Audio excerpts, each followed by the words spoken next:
Okay, तो आज का टॉपिक है human eye and the colourful world. Human आई और कलरफुल वर्ल्ड सीबीएसई 2026 के लिए जितने भी स्टूडेंट हैं उनके लिए बहुत इंपॉर्टेंट टॉपिक है। आज का टॉपिक है human eye and its function. चलिए, human body invention of science are closely related. देखिए, एक के बाद हम एक करके सारे चीज आपको देखते गए कि डिस्कवर होता गया। जैसे कि रिस्ट, हैमर, लेग, सारे चीज एक एक करके डिस्कवर होता गया। उसके बाद आया ह्यूमन आई। तो ह्यूमन आई के में बहुत सारे फंक्शन होते हैं जो कि एक एक करके हम पढ़ेंगे। पहला जो फंक्शन के बारे में बात करेंगे, जो diameter of the human I is only about 2.4 centimetre. याद रखिए, एमसीक्यू के तौर पे ये क्वेश्चन आ सकते हैं। इसके बाद कॉर्निया, जो outer layer of the human आई है, इसको बोलते हैं कॉर्निया। इसका क्या काम है? ये देखिए, कॉर्निया हमारे आंख में ऐसे रहता है, मतलब बाहर वाला हिस्सा जो प्रोटेक्ट करने का काम करता है, बाहर वाला एकदम आउटर लेयर में रहता है। अब cornea is a thin transparent membrane bulging outward. Okay, इसके बाद आता है maximum refraction of light takes place from the cornea. ज्यादातर ये कॉर्निया में ही मैक्सिमम रिफ्रैक्शन होते हैं, क्योंकि बाहर वाले से अंदर में लाइट जाता है, मतलब आंख में अंदर जब आता है तो रिफ्रैक्शन बनते हैं। क्योंकि रिफ्रैक्शन कब बनता है? The difference between the two media जब होता है। अब देखिए, लाइट आया, ये कॉर्निया से अंदर गया, लेंस पे गिरा और यहां सेकेंड पार्ट आ गया। सेकेंड पार्ट का इसका नाम है आइरिस, जो कि कॉर्निया के अंदर रहता है। अब ये क्या करता है? कॉर्निया जो होता है, ये कॉर्निया के अंदर रहने वाला आइरिस जो होता है, हमें देख पा रहे हैं, ये ब्लू कलर में आप देख रहे हैं ना, लेफ्ट साइड में जिसके आंख में मैंने डाला हुआ है, ये लेफ्ट वाले पोर्शन में जो ब्लू पोर्शन है, इसको हम बोलते हैं iris. Behind the cornea there is a dark fleshy screen called iris. अब उसके अंदर वाला जो ब्लैक पार्ट होता है, उसको बोलते हैं हम प्यूपल। ये देखिए, प्यूपल हमारे आंख का ब्लैक पोर्शन होता है, जो सेंटर्ड में सर्कुलर शेप में रहता है। हम सभी के पास, अगर आप अपने आप को किसी मिरर में देखेंगे तो आपको ये आसानी से समझ में आ जाएगा। Pupil is opening up, changing the diameter of the centre of the iris. तो ये प्यूपल कभी छोटा हो सकता है, कभी बढ़ सकता है, depends upon the light intensity. इसके बारे में हम बाद में बात करेंगे। देखिए, फंक्शन ऑफ आइरिस के बारे में हम आप डिस्कस करने वाले हैं। फंक्शन ऑफ आइरिस पहले तो होता है regulate the amount of light entering the eye, पहला वाला पोर्शन देखिए। और दूसरा है impart colour of your eye. पहले पोर्शन में ये देखिए, जब हम बाहर जाते हैं, धूप, तेज धूप हमारे आंख में आती है, तो हमारा क्या होता है? आइरिस में वो प्यूपल जो आप देखिए, आइरिस का देखिए, वो छोटा हो गया। अब जब it in bright light pupil contract हो गया। देखिए, प्यूपल कौन सा है? ये बीच में जो सर्कुलर ब्लैक जैसा पार्ट होता है, उसको हम प्यूपल बोलते हैं। तो ये क्या होता है? ये कॉन्ट्रैक्ट हो जा रहा है। अब देखिए, जब हम नाइट में, डिम लाइट में कुछ देखने की कोशिश करते हैं, तो प्यूपल क्या हो रहा है? बढ़ता जाता है, मतलब ये लार्ज साइज बन जाता है। तो ब्राइट लाइट में छोटा हो जाएगा और डार्क या डिम लाइट में ये बढ़ जाता है। उसके बाद the tendency of people to adjust the opening for an light is called adaption. Next part की बात करें, देखिए, import of colour of eye. जब हमें कोई कुछ अलग अलग वेवलेंथ के अलग अलग कलर के लाइट दिखते हैं, तो ये अब हमारा कलर उसके आई उसके साथ एडजस्ट करने लगता है। तो इसी को हम इंपॉर्ट ऑफ आवर आई बोलेंगे। Different colour of I is because of different colour of iris. Okay, चलिए, इसके बाद बैक टू नॉर्मल। इसके बाद जो आता है आई लेंस, ये हमारा मेन पोर्शन होता है आई का। ये डबल कन्वेक्स लेंस होता है, जिसके द्वारा हम देख सकते हैं। इसका काम क्या है? देखिए, eye lens is transparent double convex lens. और ये एक सॉफ्ट लेंस होता है, कि हार्ड वाला लेंस नहीं जो आप प्रैक्टिकल लैब में यूज करते हैं, वैसा नहीं, ये सॉफ्ट लेंस होता है। और इसका बाद जो पिछले वाला पोर्शन है, तो है, उसको बोलते हैं हम रेटिना। ये जो येलो पोर्शन देख रहे हैं आप, ये पूरा रेटिना ही है। अब रेटिना का काम क्या है?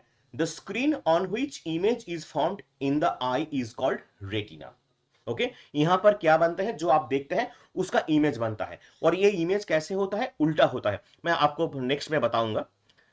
If the light sensitive screen made of light sensitive cells, these cells are activated upon illumination.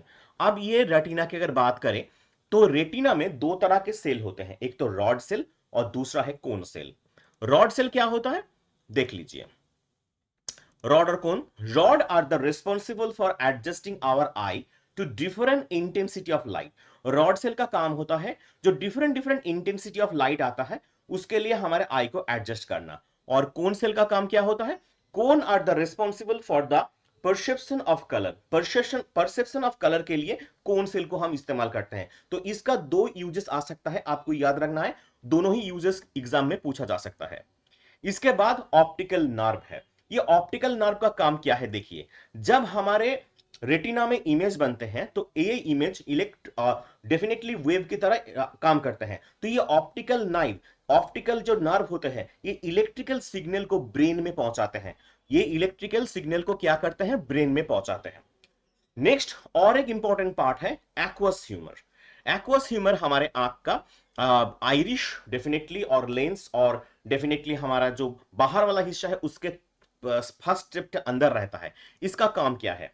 ये डेफिनेटली लिक्विड पदार्थ से तैयार किया गया है और इसका काम है डेफिनेटली शेप देना। और विट्रियस ह्यूमर, ये पूरा चीज जो है विट्रियस ह्यूमर भी आप याद रखिए, विट्रियस ह्यूमर भी ये क्या करेगा? ये जेली टाइप पदार्थ से बना गया है। ब्लाइंड स्पॉट क्या होता है? At blind spot there are no light sensitive cell, either rod और कोन भी वहां पर नहीं मिलेगा आपको, इसलिए वहां पर नो विजन होता है। नो विजन मतलब वहां पर कोई विजन पॉसिबल नहीं है, इसको हम बोलेंगे ब्लाइंड स्पॉट। ठीक है, अब चलती है सिलियरी मसल के बारे में। Ciliary muscle changes the thickness of eye lens while focusing. Ciliary muscle क्या करता है? ये आई लेंस का थिकनेस को चेंज करने का काम करता है। ठीक है, चलिए, और ये है मसल। मसल में क्या आएगा? और ये स्क्लेराइड है। तो ये सारे चीज आपको याद करके जाना है क्योंकि ये बहुत ही इंपॉर्टेंट पार्ट्स होते हैं। ये ड्रॉ करने को दे सकता है, इसका फंक्शन पूछ सकता है इसको, तो इसको देखना है। अब देखिए, बहुत सारे स्टूडेंट क्या करते हैं, कैसे ड्रॉ करें, तो उसके लिए बहुत दिक्कत आती है। तो मैं बहुत ही आसान भाषा में आपको समझाने वाला हूं। Let's learn how to draw a human eye. पहले आप एक स्केल ले ले, एक स्केल से एक 3 या फिर 3.2 सेंटीमीटर का एक लाइन ड्रॉ कर ले। उसके बाद उसको एक सर्कल में बदल दे, ऐसे। ओके, उसके बाद उससे थोड़ा बड़ा एक और सर्कल बना ले कंपास से, जैसे कि ये मैं बना रहा हूं। हो गया? चलो, नेक्स्ट इसके साथ ये बाहर वाले जो लेफ्ट हैंड साइड वाले पोर्शन को आप इरेजर से मिटा दो। इसके बाद दो स्ट्रेट लाइन पैरेलल ड्रॉ करो। इसके बाद ये अंदर वाले के साथ ये अंदर वाला जो स्ट्रेट लाइन है कनेक्ट कर दो, जैसे मैंने किया है यहां पर। इसके बाद बाहर वाले को ऐसे यू शेप देके इसके साथ ऐड कर दो। इसके बाद अंदर वाला एक लेंस का फॉर्मेशन बना दो और ये ऐड कर दो। तो ये हमारा हाफ ऑफ आ गया, हाफ का ऊपर हो गया, और ये बाहर वाले को ऐड कर दो। नेक्स्ट, इसके बाद ये अंदर वाला एक ड्रॉ करो ऐसे, जो कि रेटिना बनने वाला है, और ये बाहर में इसके साथ ऐसे एक शेप दे दो। तो ये बन गया हमारा ह्यूमन आई, और बाहर दो डॉट निकाल दो। चलो, और उसको ऐड कर दो ऐसे, और ये ऐसे हो गया तुम्हारा ह्यूमन आई। अब इसका फंक्शन और पार्ट्स हमें पता होना चाहिए, और ये दो बाहर वाले जो मसल्स होते हैं, मसल्स को ऐड कर दो, क्योंकि बिना मसल्स आपका ये इनकम्प्लीट हो जाएगा, तो मसल को भी ऐड करना जरूरी होता है। ये है मसल्स। डेफिनेटली ये पार्ट डॉट डॉट करके थोड़ा मार्किंग कर दो, क्योंकि रेटिना को अलग दिखाना है हमें, क्योंकि यहां पर तो इमेज बनेगा ना। और ये हमारा आ गया कॉर्निया। ये देखो, रेड वाला जो मार्किंग किया हुआ है मैंने पॉइंट, ये है कॉर्निया। इसके बाद वाला पॉइंट जो है ये है पिupil। इसके बाद वाला ये पॉइंट है आइरिश। इसके बाद आ गया आई लेंस। इसके बाद ये आ गया सिलियरी मसल, और ये हमारा रेटिना जहां पर इमेज फॉर्म होते हैं। ओके, और ये आ गया ब्लाइंड स्पॉट, ये भी दिखा देना जब ड्रॉ करने की बारी आए।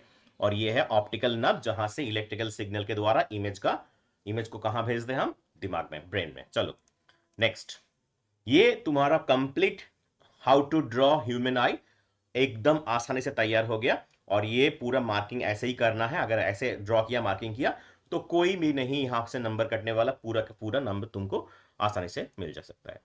अब चलो फंक्शंस की बारी, एक चार्ट कर लेते हैं। Match the following. पार्ट 1 और फंक्शन है, कुछ ह्यूमन पार्ट्स है आई का, और फंक्शन भी है, कौन कौन से है देख लेते हैं। पार्ट्स में है pupil, optical nerve, definitely cornea, cone cell, iris, eye lens और रॉड सेल। फंक्शन में क्या क्या है देख लेते हैं, ये सारे पूरे दिए हैं। अब तुम्हें इसको मैच करना है, ठीक है? तो कैसे मैच करोगे? 1 के साथ एबीसीडी का कौन सा है, मैच कर लो। मैं थोड़ा टाइम दे रहा हूं, 5 सेकेंड लेट में स्टार्ट करूंगा क्योंकि तुम्हें ये पढ़ना है, पढ़ के तो मैच करना है ना। चलो अब शुरू करते हैं। प्यूपिल, प्यूपिल का क्या काम होता है? ऑप्शन सी में देखो, regulate the amount of light entering the eye. इसका काम क्या होता है? जो लाइट एंटर होता है उसको रेगुलेट करना। उसके बाद ऑप्टिकल नर्व का देखो, ऑप्टिकल नर्व का जो ऑप्शन है वो है जी, carries information of retinal image to the brain. Exactly. Cornea का काम होता है option A, bulges outward and hence causes maximum refraction of light. बहुत बढ़िया। कोन सेल अभी हमने कुछ देर पहले पढ़ा था कि convey the colour of image to the brain, definitely. Iris का काम होता है impact colour to the human eye, control the amount of light that enters the eye. Next, eye lens, converging the ray of light so that the image is formed on the retina within the eye. It forms a real and inverted image. And the last वाला जो रह गया rod cell, उसका काम होगा option E, that is convey the degree of brightness to the brain. बहुत बढ़िया। अब चलते हैं नेक्स्ट पार्ट। नेक्स्ट पार्ट में क्या है? Power of accommodation. Power of accommodation बहुत इंपॉर्टेंट टॉपिक है, ये सारे बहुत बार क्वेश्चन में आ चुके हैं ये क्वेश्चन। तो ये देखते हैं पावर ऑफ अकोमोडेशन क्या होता है।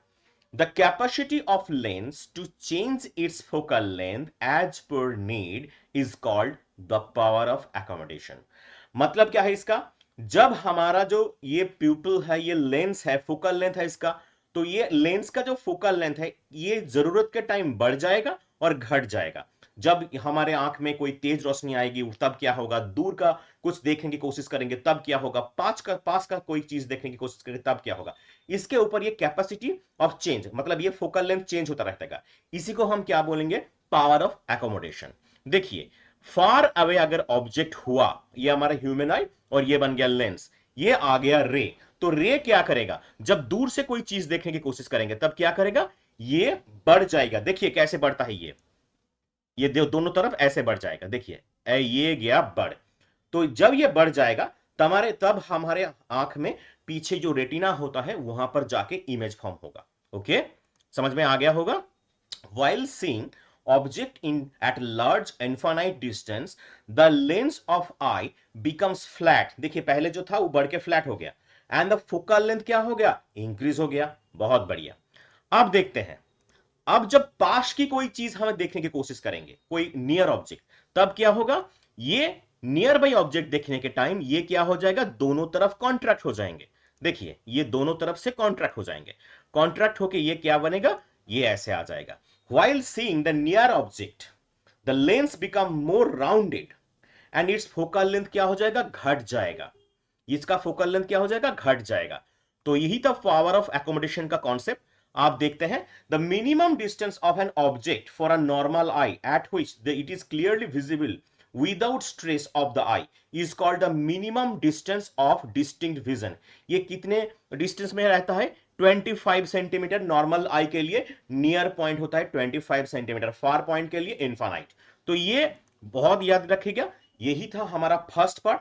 ह्यूमन आई का बहुत सारे लेक्चर आएंगे, 5 से 6 क्लास में, शॉर्ट क्लास में ये टोटल चैप्टर डिवाइड करके मैं टोटल वीडियो दे दूंगा। रेगुलर बने रहिए हमारे साथ। अगर ये वीडियो अच्छे लगे लाइक और सब्सक्राइब करना मत भूलिए। दिखाई देता है दूसरे वीडियो में, तब तक के लिए लाइक और सब्सक्राइब कीजिए, दोस्तों के साथ शेयर कीजिए। धन्यवाद।